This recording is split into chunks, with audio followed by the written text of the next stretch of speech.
지금 시간 하나의 말씀을 함께 읽고 듣도록 하겠습니다. 고린도전서 15장 20절에서부터 34절입니다.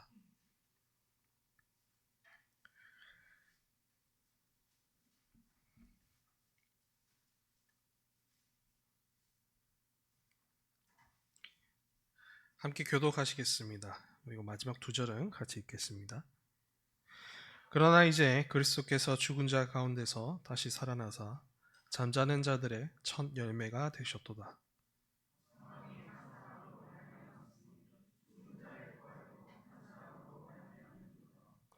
아담 안에서 모든 사람이 죽은 것 같이 그리스도 안에서 모든 사람이 삶을 얻으리라.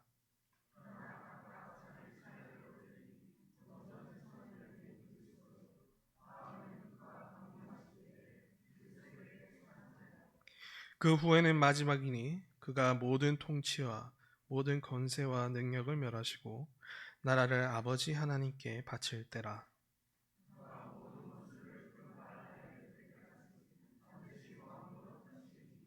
맨 나중에 멸망받을 원수는 사망이니라.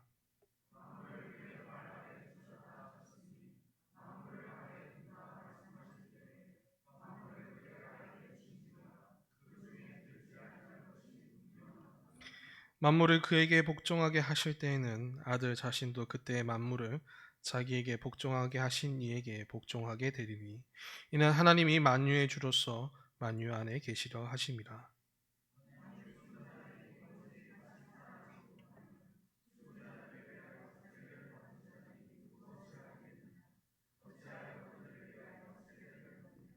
또 어찌하여 우리가 언제나 위험을 무릅쓰리요?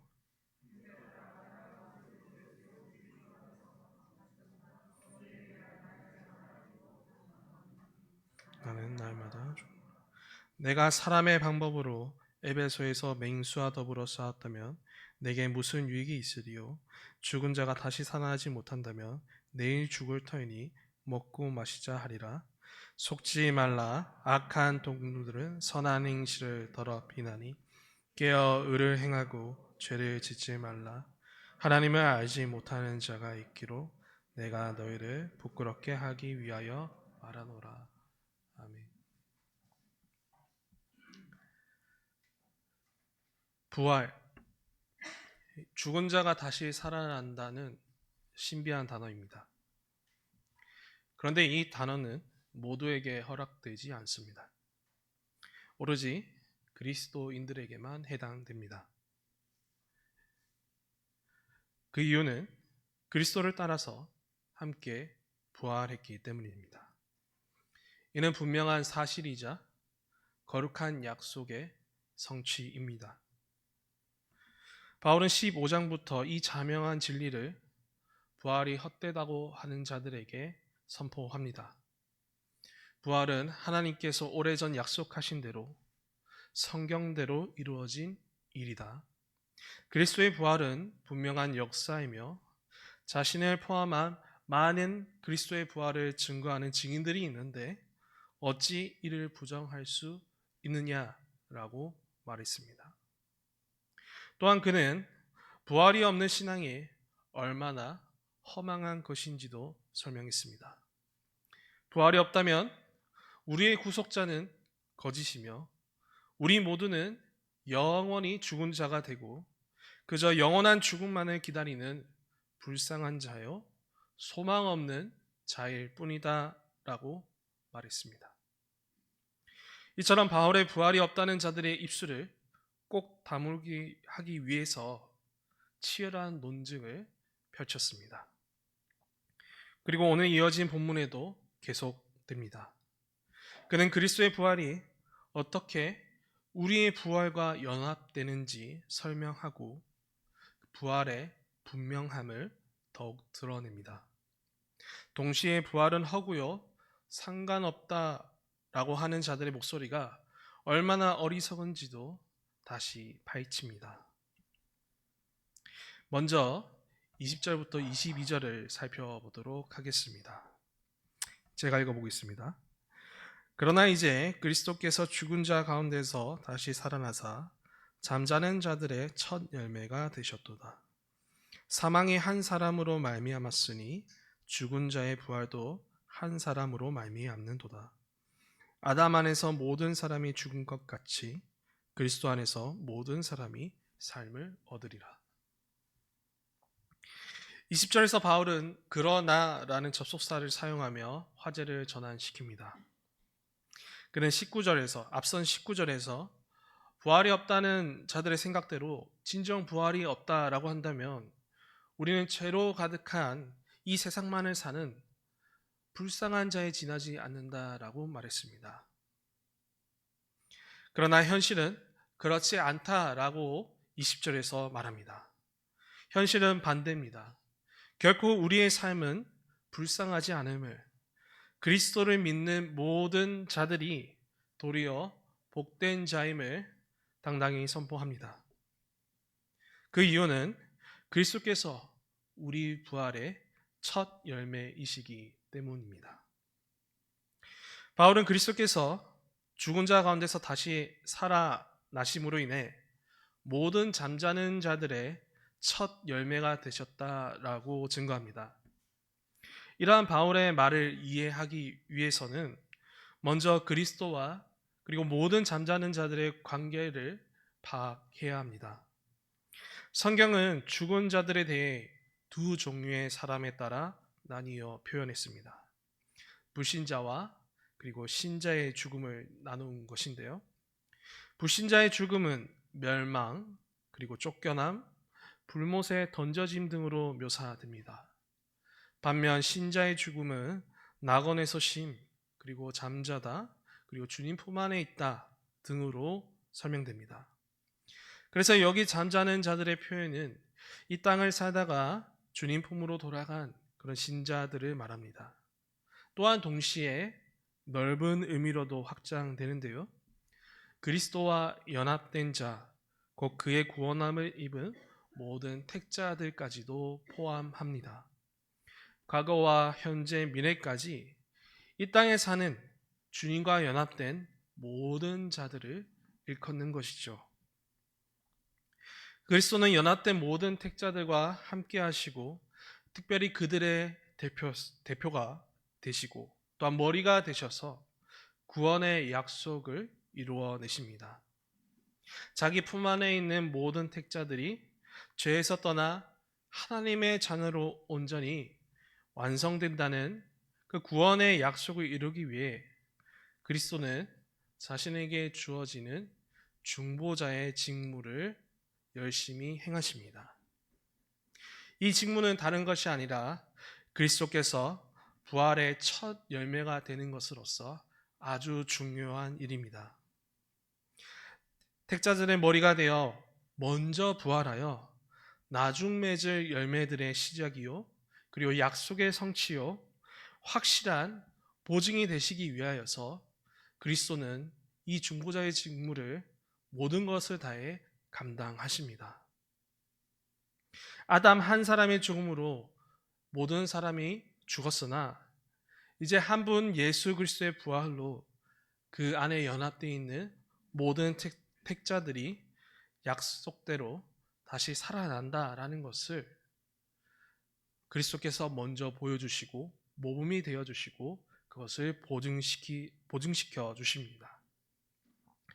마치 한 포도나무에 탐스러운 첫 포도가 맺었던 것처럼 그리고 그 첫 포도와 같이 그 탐스러운 포도가 똑같이 나중에 열매 맺어지는 것처럼 그리스도는 우리 부활의 첫 열매가 되어서 나중 맺게 되는 우리 부활의 모든 것의 보증, 모든 것의 확실함, 모든 것의 성취가 되신다라는 말입니다. 그러므로 그리스도의 부활을 부정하고 나와 무슨 상관이 있냐라는 그런 자들의 목소리는 너무나도 허구맹랑합니다. 그리스도의 부활은 결코 우리와 떨어질 수 없는 관계 속에 있는 것입니다. 그 안에 연합되어 있는 자들은 그리스도의 부활이 곧 자신의 부활로 이어지는 것입니다. 약속대로 우리를 살리시기 위하여서 불쌍한 삶이 아닌 복된 구원의 삶을 얻게 하기 위하여서 모든 택자들의 머리요 교회의 머리이신 그리스도는 먼저 부활하셨고 연합된 우리들에게도 이 부활의 열매를 맺게 하십니다. 주 안에서 사랑하는 여러분, 우린 여기서 한 가지 생각해 볼 지점이 있습니다. 그동안 우리는 그리스도의 부활을 어떻게 바라보고 있었습니까? 고린도 교회의 일부 중 부활을 부정했던 자들처럼 혹시나 나와 상관없는 일로 여기지 않았습니까? 지금 우리는 오늘 사도가 증언한 것처럼 그리스도와 연합하여 함께 부활한 상태입니다. 죄인에서 하나님의 자녀로, 어둠에서 빛으로, 죽음에서 생명으로 다시 살아난 존재가 되었습니다. 오랫동안 약속하신 구원의 그 그리스도의 부활을 통하여서 우리가 그 부활에 연합되어 우리는 새로운 존재가 되었습니다. 그럼에도 이러한 변화된 실존을 잊어버리거나 멀리 한다거나 여전히 나와 큰 상관이 없다라고 말하고 있는 것을, 그리고 무지한 채 있는 그런 상황들은 지금 잘못된 길을 걷고 있는 고린도 교회와 별반 다르지가 않습니다.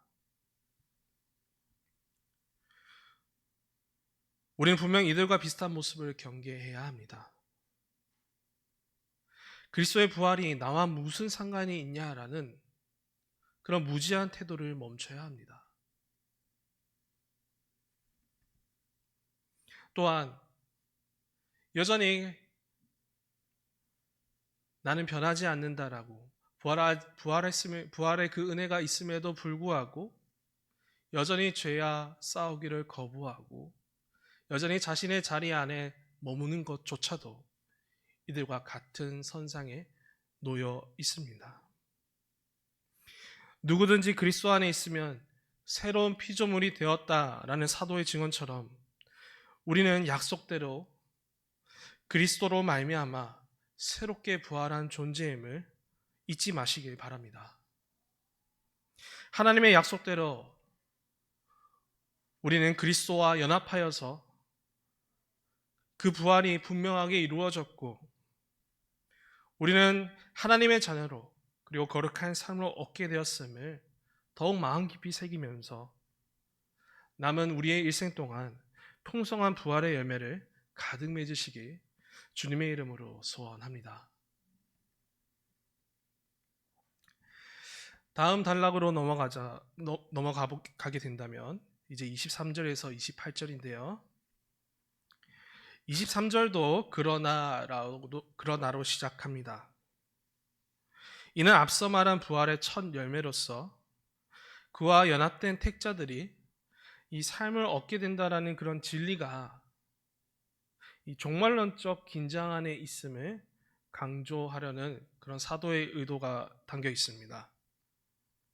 사도는 부활의 첫 열매와 이어서 이 많은 부활의 열매들이 나중에 맺어지게 되는 그런 차례를 설명하게 되는데요.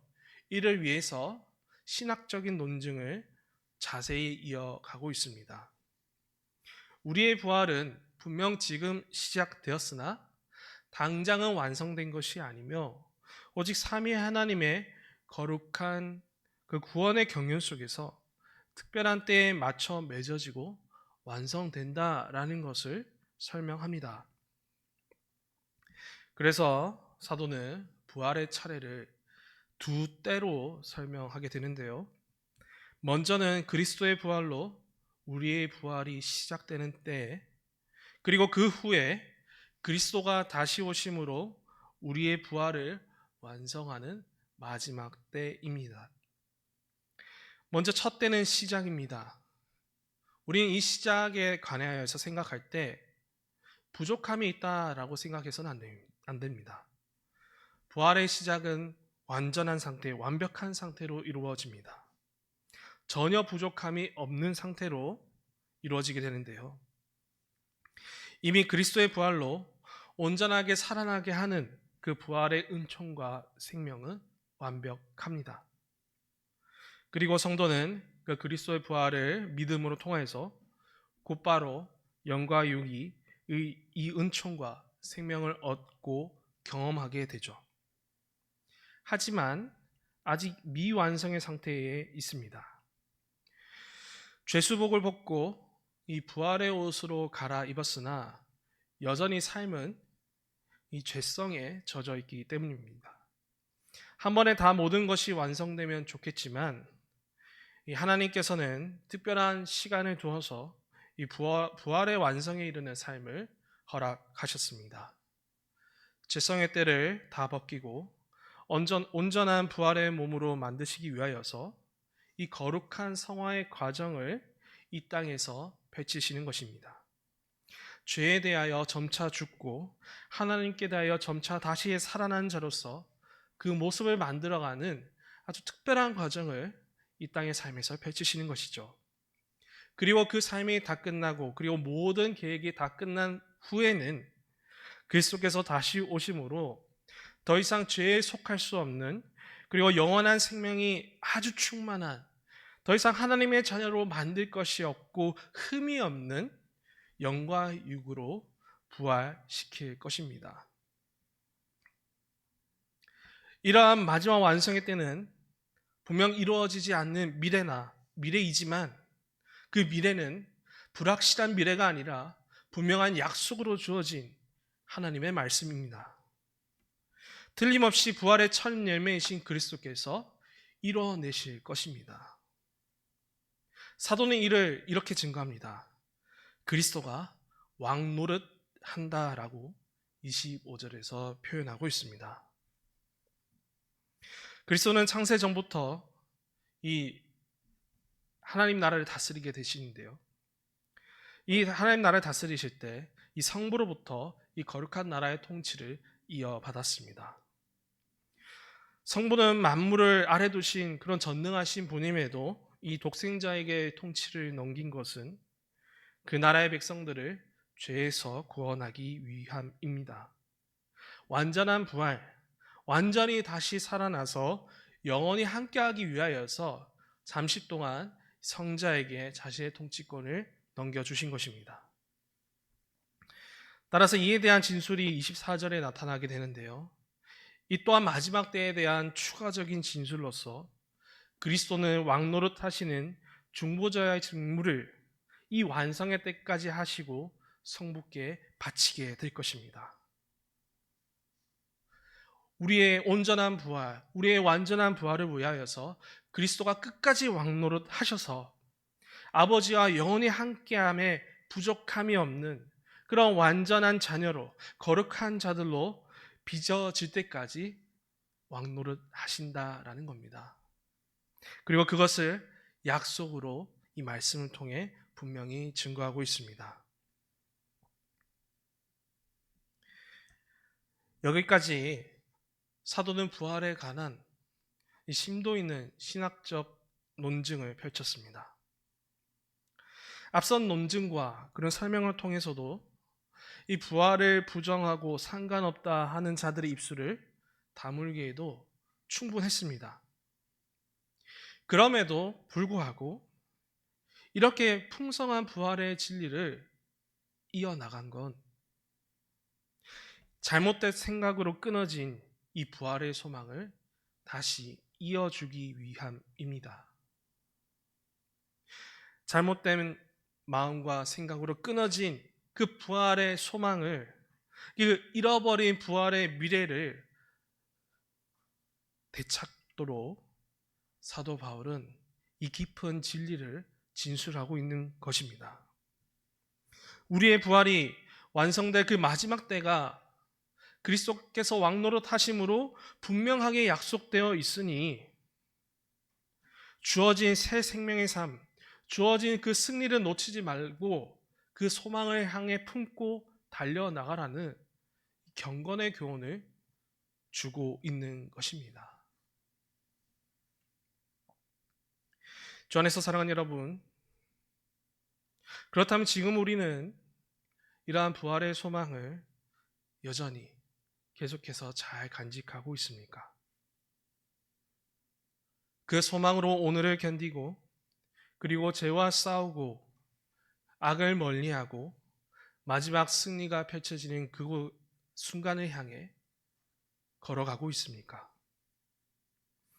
비록 이런 두 때의 긴장 속에 우리가 살고 있지만 쉬지 않고 우리를 위해 왕노릇하시는 그리스도만을 의지하면서 모든 원수를 물리치시고 우리의 부활을 완성하시는 그 승리의 미래로 힘차게 걸어가는 복된 우리 모두 되시기에 주님의 이름으로 소원합니다. 이제 오늘의 본문 마지막 단락 29절에서 34절입니다. 이 단락은 앞서 계속되어 온 논증을 바탕으로 사도의 겉면이 나타나게 되는데요. 흔들린 부활 신앙을 굳건히 하고 이에 걸맞는 삶을 살으라는 사도의 두 가지 겉면입니다. 먼저 그는 29절에서 부활이 없다고 하며 죽은 자들을 위해 대리 세례를 받는 일부 고린도 교회 무리들을 지적합니다. 왜 죽은 자들을 위해 세례를 받는지 그들의 그런 상황들은 자세히 알 수 없으나 일단 고린도 교회 안에서는 부활을 부정하면서 하지 말아야 할 그런 모습들이 나타난 것으로 보입니다. 세례는 하나님의 백성됨의 표로서 거룩한 성례이죠. 그리스도의 부활을 인치고 약속받았음을 표시하는 성례입니다. 그런데 이 죽은 자가 다시 살아날 수 없다라고 하면서 그 죽은 자들을 위하여서 이미 그 자체로도 불법의 일임에도 불구하고 그것을 넘어서서 부활의 표가 있는 그 세례를 받는다라는 것은 말이 되지 않는 행동입니다. 이러한 그들의 모습은 부활에 믿지 않는데 세례는 받고 싶은 그들의 모순된 두 마음입니다. 그리하여 사도는 이러한 그들의 어리석음을 비추면서 하나된 부활 신앙으로 지성과 마음을 모을 것을 주문합니다. 그래서 33절에 이렇게 권면하는데요. 속지 말라. 악한 동무들은 선한 행실을 더럽히나니. 34절과 같이 거짓과 속임수에 속지 말고 선한 성례를 더럽히는 그런 악한 자들의 행위에서 멀리 떨어질 것을 강하게 촉구합니다. 이처럼 우리도 늘 말씀으로 그리스도의 부활을 확인받아 거짓과 속임수로부터 흔들리지 말아야 합니다. 부활은 우리 신앙의 핵심이고 우리의 중심입니다. 지금도 판에 치는 저 사탄과 세상 원수들은 우리의 신앙을 흔들기 위하여서 이 핵심과 중심을 쳐서 이 부활이 없다한 이런 잘못된 행동들을 하는 그런 고린도 교회 성도들과 같이 만들려고 합니다. 그러므로 우리는 우리 자신을, 우리 교회를, 우리 모두를 이 거룩한 말씀 가운데서 지켜야 합니다. 늘 말씀으로 그리스도의 부활에 대한 확신을 공급받고 거룩한 증인들로 일어서기를 끊임없이 노력해야 되는 것이죠. 마지막 권면으로 깨어 의를 행하고 죄를 짓지 말라입니다. 사도는 30절에서 30 그리고 32절까지 자신의 삶을 이야기하는데요. 그는 자신의 명예를 걸고 단언컨대 날마다 그 죽음의 위기 속에 살아왔다라고 고백합니다. 그 중에 그는 에베소에서 아주 큰 죽음의 위기를 맞이했다라고 하는데요. 이를 맹수와 더불어 싸웠다라고 고백합니다. 실로 그는 복음을 전하는 그 가운데 유대인의 핍박과 여러 고난을 겪으면서 죽음의 문턱을 드나들었습니다. 언제나 위험이 도사리는 불편한 인생, 남들이 전혀 부러워할 수 없는 그런 보잘것없는 인생을 살았습니다. 그런데 무엇 때문에 그는 이러한 삶을 살았겠습니까? 바로 그리스도의 부활을 입었기 때문입니다. 믿음으로 이전과 다른 삶으로 살아났기 때문입니다. 박해자의 삶을 떠나 복음을 전하는 전도자의 삶으로 오로지 주님을 위한 삶으로 바뀌었기에 그는 자신의 모습을 아깝게 여기지 않고 날마다 죽는 그 일에 모든 것을 던졌습니다. 깨어서 의를 행하고 죄를 떠나 하나님의 말씀에 순종하는 그 모습을 이어나간 것이죠. 만약 그렇지 않았다라고 한다면 사도도 이 부활이 없다 하는 자들의 말처럼 그저 먹고 마시는 불쌍한 자로 남았을 겁니다. 따라서 바울은 그리스도의 부활로 우리가 하나님께 대하여 다시 살아난 자들이니 깨어 있자라고 권면합니다. 더 이상 죄를 짓지 말고 하나님의 자녀로서 의를 행하는 자들임을 기억하자라고 외치고 있습니다. 나는 죽고 주가 살았으니 주님을 위해 오로지 그 하나님 나라의 영광을 위하여서 사는 그런 새로운 삶을 함께 살아야 한다는 부활의 계명을 이들에게 선포하고 있습니다.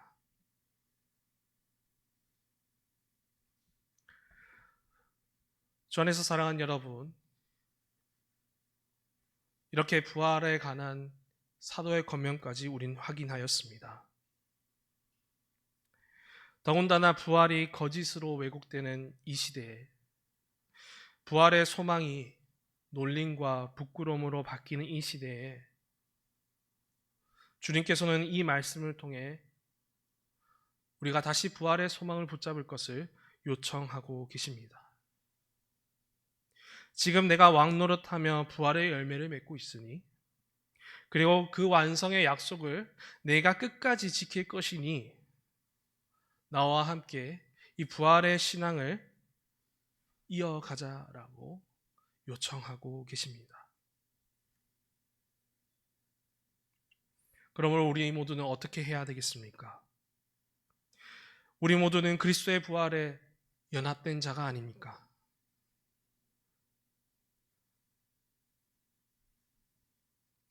비록 바뀌지 않는 나의 제약된 모습 때문에 여전히 힘들고 고난 가득한 인생 때문에 계속되는 사탄과 원수의 그런 속임과 방해 때문에 흔들리고 신앙을 포기하고 싶을지라도 이러한 부활의 소망을 다시 붙잡고 일어서시길 바랍니다.